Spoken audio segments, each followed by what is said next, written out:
Early golf, you just can't beat it. I'm going to have so much more time for activities, and if you can't tell for the very first time, I'm standing up during a stream. I'm not trying to burn a couple pounds for the waist management. Well, it'll be less fat would be the better way to put it before the waist management, so I figured let's just stand while I do these things, and nothing bad could ever happen. And now I've got so much more room for activities. Very excited. Let's get going. Golf is finishing right now. Here's Hovland for a birdie putt on 17, leaving it low like a dickhead. Looked like a world beater, and then just went old Hovland with that chip on, what was that, 12 or 13? Brutal. What's up, new guy? My name's James, better known as TheDegenEditor75. I'm a DFS content creator who is here to help you get a little better at DFS. I know a little secret that none of these other dickheads will tell you. This shit be tough, and if anybody who promises you're going to win with their stupid picks and plays, you run, all right? How you're really going to do it is, A, you need to understand that PGA DFS is a real big kick in the nuts, and you need to make it sustainable. You need to make it fun. You need to have a process, and if you do those things well enough for long enough, you can become a successful DFS player or hit that big one, and I'm telling you, there's no sweat better. If you find you like the cut of my jib, well, first of all, hit the like. For every 50 likes we get over there, we will be doing a ticket with me tomorrow. And if you really like the cut of my jib, come check out this schedule. Don't forget, this is the Showdown Hoedown every Friday and Saturday night at the conclusion of round 3 and round 4, right? Me and Tambo are going to do our first pricing release show this Monday at 1 o'clock. I know it says noon up there, but Tambo needs to do it at 1. We're going to do it at 1. You're going to fucking deal with it, pal. All right? And then, of course, the biggest show of all time, the #1 stream in PGA DFS, Wednesday night, 7 o'clock in the Lord's time zone. We will be doing the stream, getting you everything you need. Oh, you hate to see Morikawa miss a short putt. Eat it, dickhead. All right. You got to play Morikawa and Scheffler today. Why? Why do you got to play anybody? It's a round of Showdown, dickie. All right, let's move on. The camera's shaking. I'm all over the place. Don't forget, hit that like for every 50. We will be dropping the thing. All right, let's talk a little contest selection so I can get the stone made. And I think I'm going to sneak away to the poker room tonight. Looking at the contest for tomorrow. Not great, Bob. Not great. It's a final regular season weekend of NFL. They're always going to nerf round 4 Showdown. The main contest, 25% up top. Don't love it. It's probably better than I was expecting. I was kind of expecting to do that $60,000 bullshit, but it appears as though they're going to do the $80,000. You know, I wish they would just see that the past 3 days, these have all filled very, very quickly. And with them filling very quickly, I wish they would have just realized that, make better contests, right? Because the $5 drive the green yesterday for round 3 filled so quickly.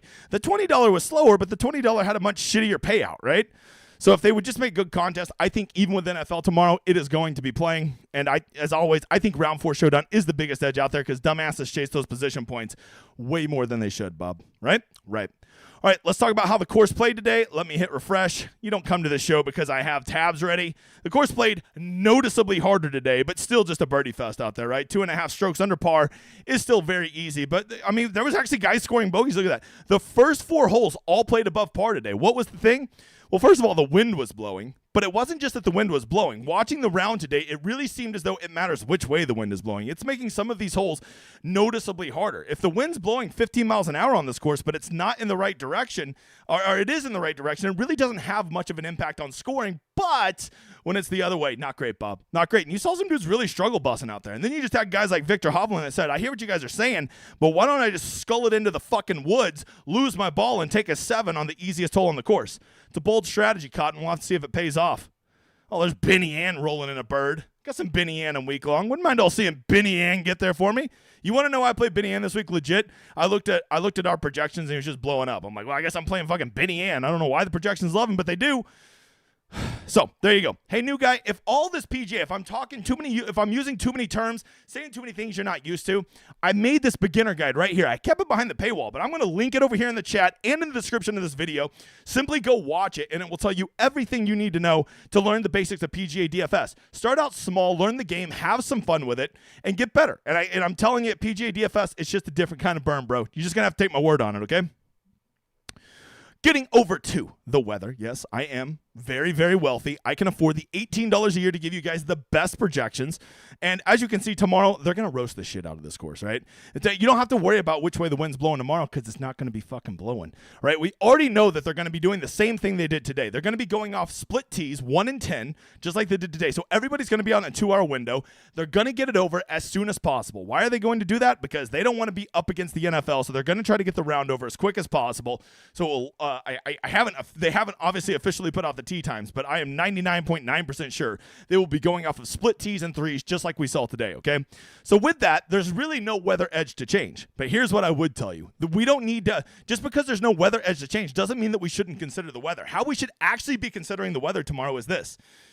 Guys can absolutely nuke this course. I think you're going to see at least 5 guys shoot -8 or better tomorrow. Why does that matter? Because people are going to overvalue these position points tomorrow, and what they're going to fail to realize is a guy that shoots a -8 with a bogey-free round and a streak and finishes, let's say, 8th place is just as good as a guy who has 5 birdies, no streak, and finishes 2nd place. That other guy is a way better play, but everyone's like, I got to put guys top leaderboard. Okay, you don't have to do shit, especially with the way these conditions are going to do tomorrow. So I implore you to have at least 2 chasers in every one of your lineups, because if you just play 6 guys inside the top 10, I can already go ahead and tell you the ending of this movie. You ain't going to fucking win. All right, that's the ending of this story, Bob. That's the weather. Is there a weather edge tomorrow? No, but that doesn't mean that we don't factor the weather into our process, okay?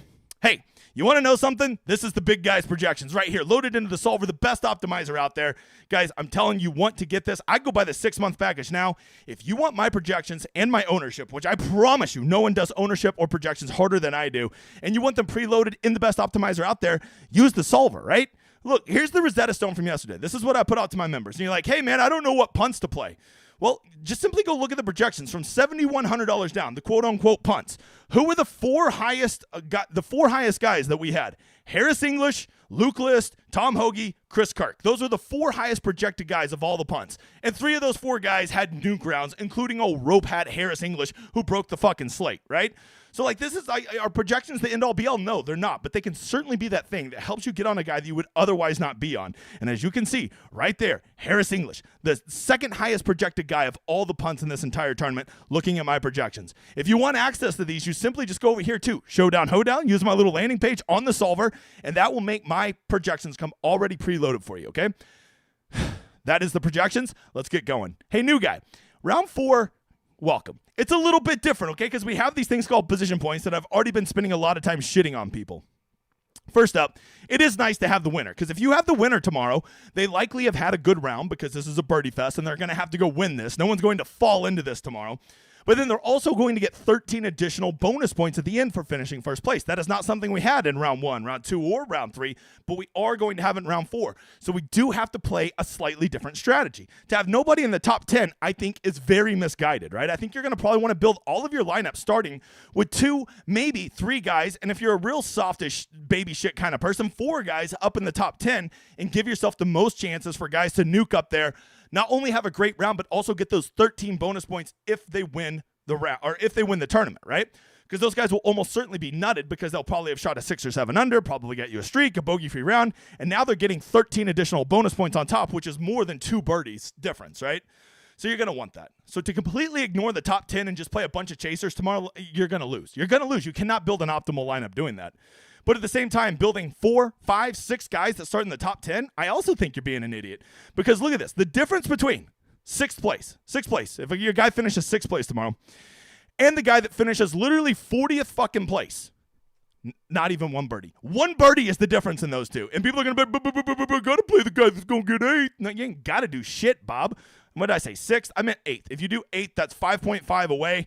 And a birdie is 5.75. So 1 birdie cancels that out. This is the importance of getting chasers tomorrow. Yes, you're going to want 1, 2, maybe even 3 guys that are going to crawl up to the top of the leaderboard with those nuclear rounds towards the top. But to completely fade those guys that are sitting in that 10 to 20 range, 20 to 30 range, and even a guy that may go out from the complete back of the field. Just some guy who's at -1 right now. Cam Davis says fuck it and goes and shoots a -9 tomorrow and breaks the slate with a bogey-free round and a streak. You are going to need him. The key is you don't want 6 Cam Davises. You want to have Cam Davis mixed in with those other guys up at the top, right? There is a lot that goes into roster construction for round 4. So please be aware of that when you're building your lineups tomorrow, because it is a different game than it was for round 1, round 2, and round 3. All right, man, I got to tell you, when you stand up, the fat guy gets a little bit out of breath, a little bit more taxing than I was thinking. Looking at today, let's get over to the stats. This is Data Golf. These are free. If all you guys want to look at these, they're also on the Rosetta Stone. You see the Rosetta Stone right here? You just scroll over, and we have it all right there. Oh, yeah. So then you can just look at them in one place if it's easier for you.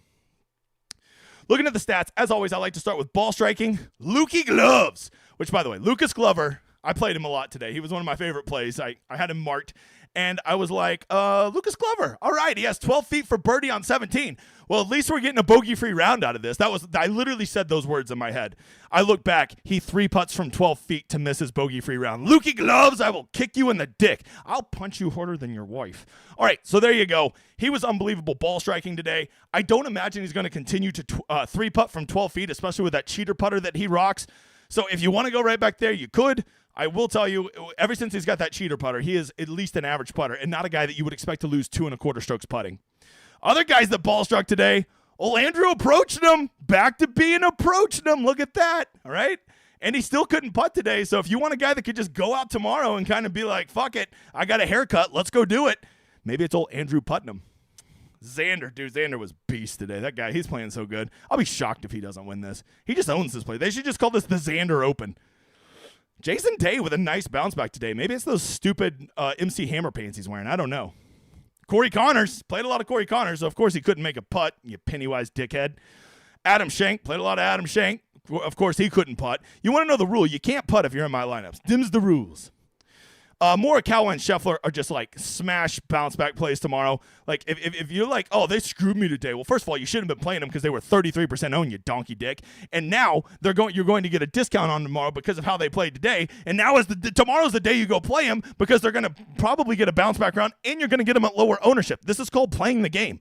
Okay, Morikawa, Scheffler, I didn't play them today. How could you not play them, dude? They didn't do shit. They both shot like what, -2? Ooh, maybe Scheffler will eagle the last or something, but I doubt it. Got Sung Jae here, 217 in. I played Sung Jae just because I needed to mush him, and it worked. I think he's had 19 bogeys today. All right, let's look at approach. Anybody just killing it on approach today? By the way, I see 69 people in here. Nice. I only see 37 likes. That means we have 32 dickheads in here. So why don't you go ahead and hit the like for me, new guy? Let's see. Looking at approach, we already talked about some of these guys. Nick Taylor. Good approach today. Andy shot an even round. Don't mind when Nick Taylor's irons are on. I'll usually play him because he's one of my nuclear hot guys. Dude, Sepp Straka, why do you do this to me, Sepp? I love Sepp. I'm really starting to realize I have a Sepp problem. We already talked about Connors. I think Benny M might actually win this freaking tournament. I cannot believe I'm saying those words are coming out of my mouth. Here's a great one. Brendan Todd. There's two guys when their approach is on, I autoplay. Okay, that is Brendan Todd and Denny McCarthy. And Denny McCarthy, I played today, and I honestly, how did he end up doing? Once again, couldn't putt, all right? So Denny McCarthy and Brendan Todd, both gaining on approach, both losing on putting. Those are the kind of things I look for because long-term, those guys are probably 2 of the 5 best putters in the world. So I'm always going to go back to that. Anybody just really dick themselves off the tee? Ricky Fowler, God, he started out so hot. I was like, oh, man, we're going to get there. And he said, no. Man, I'm telling you, Tommy Fleetwood just feels like a guy that's going to boat race tomorrow. He lost almost 3 strokes off the tee today. Jesus, Tommy. Ludwig, we needed one of these rounds from Iceberg, right? We needed to see that he was human. 4 over? My God, man. My God. All right, anybody dick themselves off around the green? Oh, wow, Lee Hodges just went full Victor Hovland. Look, Victor Hovland frickin' sculled one OB, and Hodges still almost doubling him up in strokes lost. Let's see if Hovland can get up and down here on 18. Looks like hopefully he's hitting his 3rd from there. No telling the way his round's going right now. Hopefully he can get up and down for bird here. So anyways, those are some of the guys. Nick Taylor, Nick Hardy, Sung Jae, terrible short game. Look, he actually ball struck today, terrible short game. I think I'm going right back to old skinny Sung Jae, right? I can't even call him street food Sung Jae anymore because he's so skinny. Damn, Hovland? Damn, that's how I would chip it. Way too short. He actually got a lot of run out there. I guess it didn't end up that bad. All right, so there you go. That's a quick rundown of the stats. Let's see. What do we got here? As I've already said, I am pretty confident they're going to be going off in 3s tomorrow, off tees 1 and 10, just like they did today. Why does that matter? Because I don't think there's much of a weather edge in the sense that some guys are going to be playing a softer course than other guys. Everybody's going to be basically playing the course in the same conditions, but as I said, I think they're going to roast this course tomorrow. I think you're going to get back then closer to that -5 average range, unless they put the pin somewhere really, really tricky tomorrow. But honestly, I don't think you can even protect this course without wind. So they're going to roast this course. I'm going to be playing guys who are charging. I'm going to be playing Chargers tomorrow, but not the ones in LA.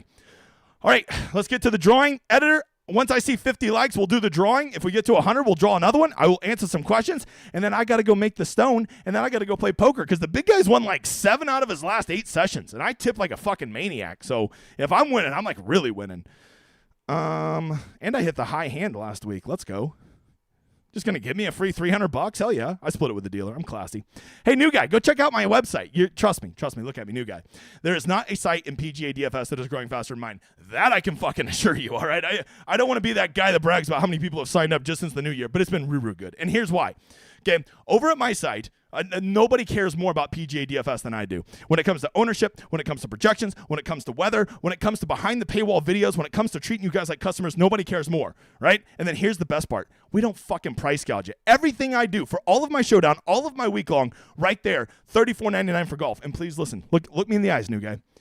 You want to lock in that price. I am telling you, you're going to want to lock in that price. The value on that is only going to improve. So please go lock that in. Or if you're real smart, go lock in that all access, which is also going to get you my prop picks, NASCAR, continue to give you football, and that's going to be a good one. And I'm telling you guys one last time, that big guy package, I'm shutting it off at Waste Management. I've legit had so many people sign up for it. It's getting out of control. You have until Waste Management. The shit shut down for the rest of the year. That's only for the hardos.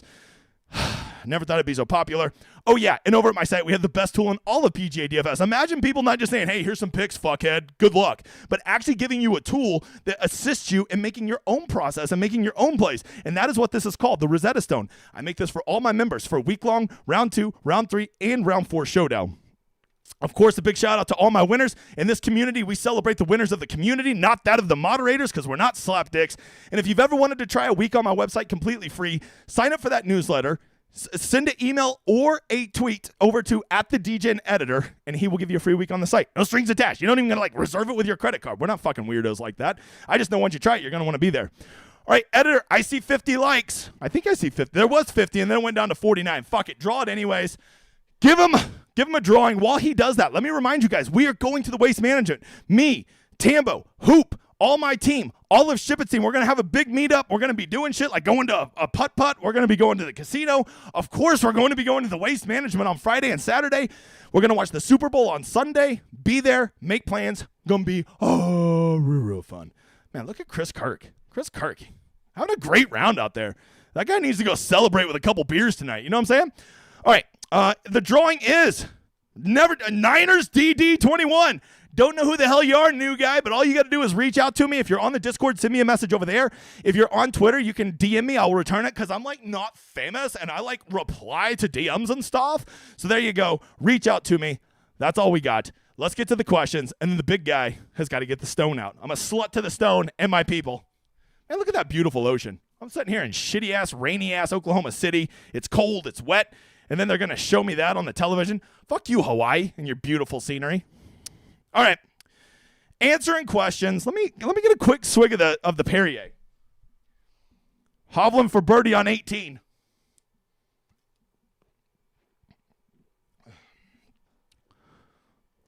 There you go. There you go, Vic. Never too late to quit being an asshole. Never too late to quit being an asshole, Vic.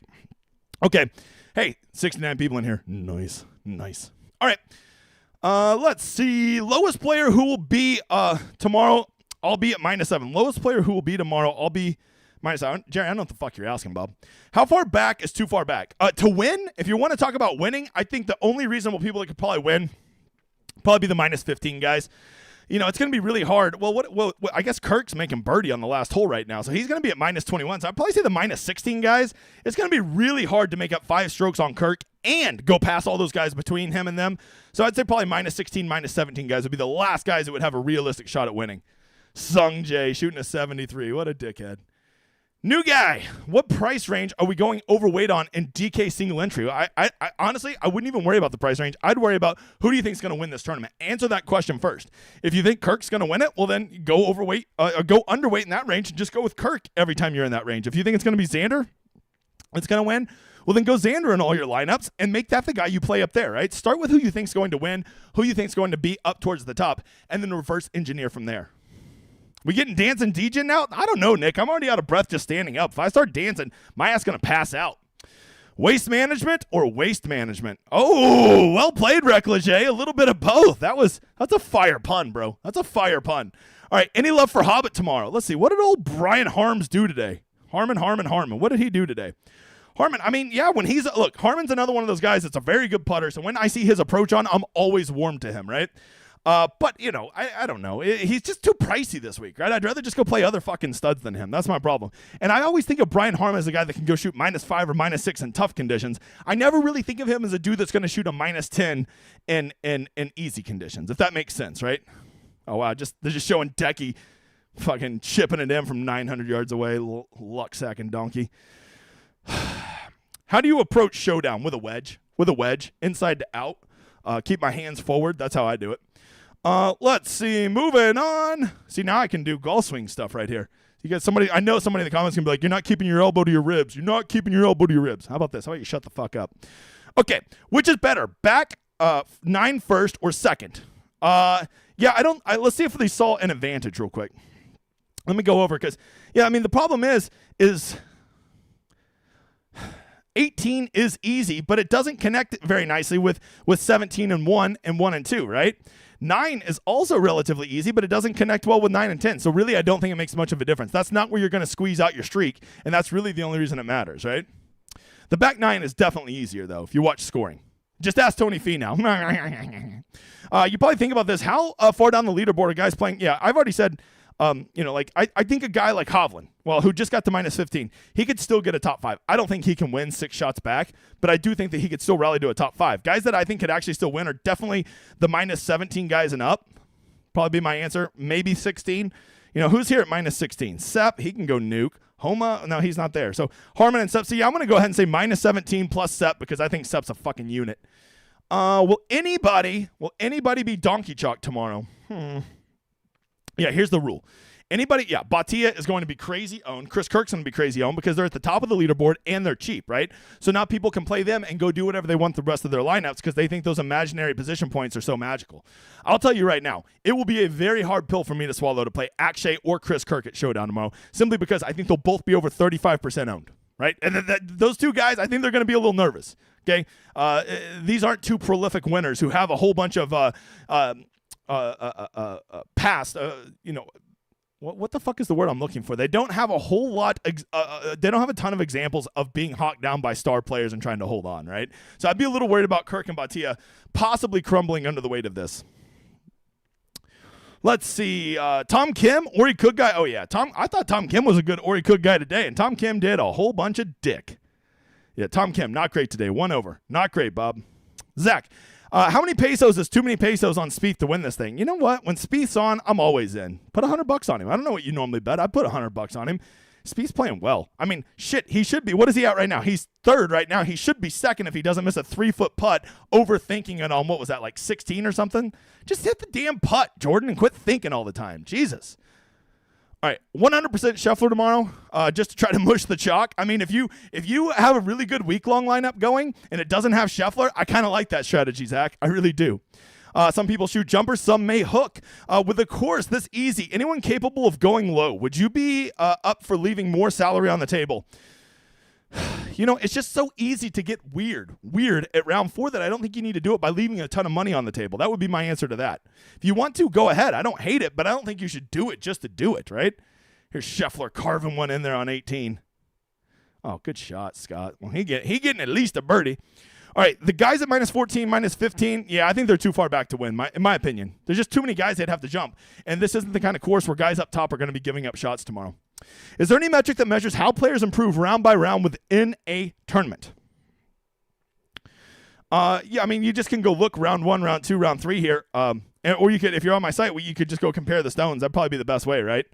There's just so many different things to look at how a player is improving. Like, say his ball striking improves one round, but his putting doesn't. That's going to be very misleading, right? There's going to have an eagle chip. Okay. You think you guys near the bottom phone it in tomorrow? Yeah, I would kind of worry about that, right? These guys at the very, very bottom, like Davis Riley, Vince Norman, guys like that, I don't think they're going to grind their dicks for you tomorrow. They might go out and have a nuke round because they make a couple birdies early, like, fuck it, let's have some fun. But there's also a chance they're going to go par, bogey, and they're like, fuck this, I'm dicking around the rest of the day. That's a real thing. They're getting paid no matter what, so why go grind your balls to not move up any money at all? Donkey Chalk is Donkey Chalk for a reason. Do Aberg and Morikawa punish the donkeys tomorrow or bail them out?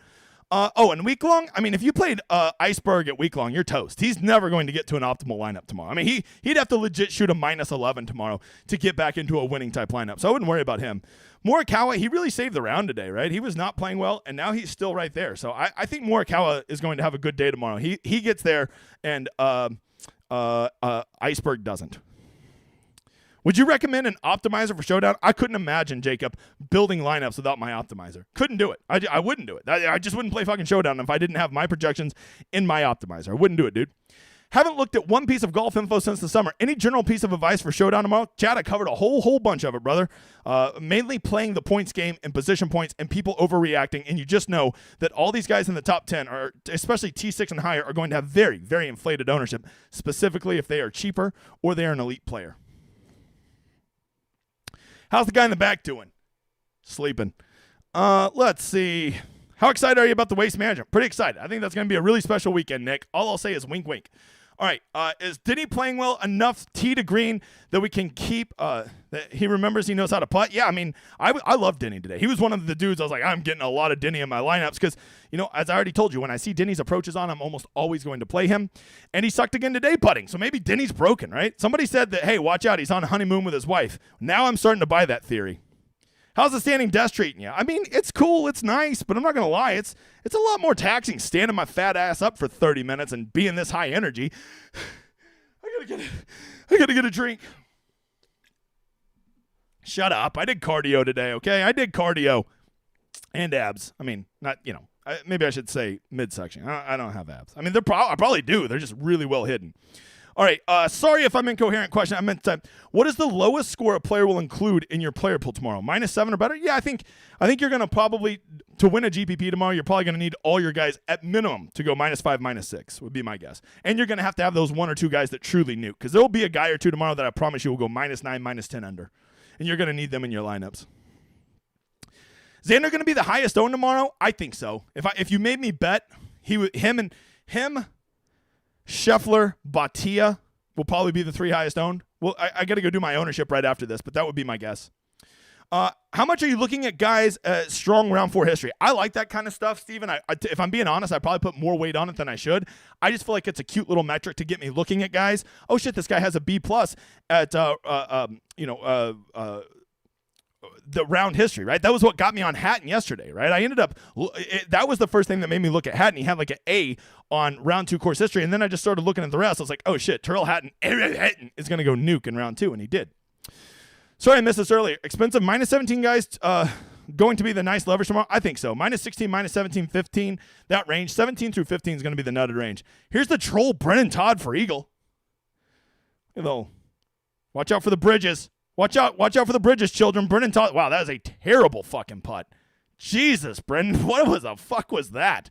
All right. Got to get back to Hatton tomorrow. Probably. Here's my rule. It's Showdown. Hatton has a good round. Stay the fuck away from him. Hatton spins his wheels. I'm all over him. That's just been my rule, and it works out really well. Same thing I do with Jordan Spieth at week long, right? And that shit works out really well too, doesn't it?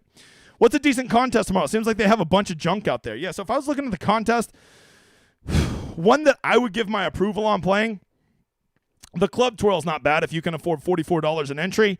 The $5 single entry is not bad. The $1 max isn't bad. The $12 single entry is not bad. They're just all small, right? So just, you know, there's some good structured contests. They're just small. Like, you're not going to win $20,000 tomorrow unless you want to be in a shitty contest. That's just how it is, bro. All right, guys, I think that's it. Thank you guys for coming by on a Saturday night. I know it's busy. I know there's a lot going on. Many people are going to watch the reviews. Please share this with your friends. Please hit the like and subscribe. And, oh, yeah, turn on the notifications because these Showdown shows are at a different time every week. I got to go. Oh, nice putt, Scotty. Let's leave on that piece of shit putt, you ass clown. And I have got to go do stuff for my members. Do not forget to go check out DGen75. It is something special going on over there. I'll talk to you later, you mother fathers. Enjoy this outro.